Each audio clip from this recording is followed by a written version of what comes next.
Tā kā ziema jau ir sen beigusies, man vairs šis mikrošķūns nav tik vajadzīgs kā iepriekš.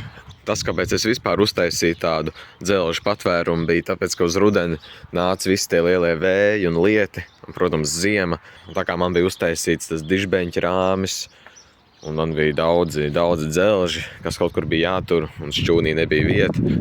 Un man kaut kā tiem vajadzēja regulāri tikt klāt. Un tāpēc es uztaisīju tādu mikrošķūni blakus darbnīcai. Liela daļa ir bijusi izvākta.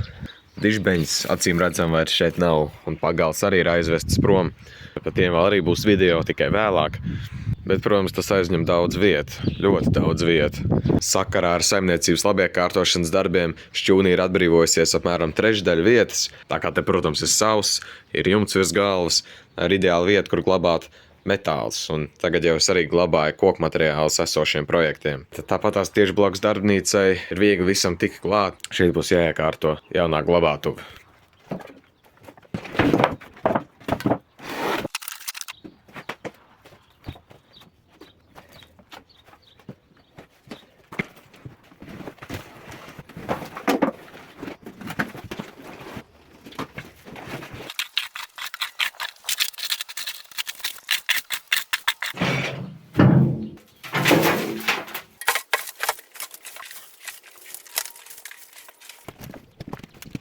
Ok, vieta tagad ir, paletes izvāktas, jāsāk jaukt nost vecais šķūns.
Nu, tik tālu ir diezgan šiki.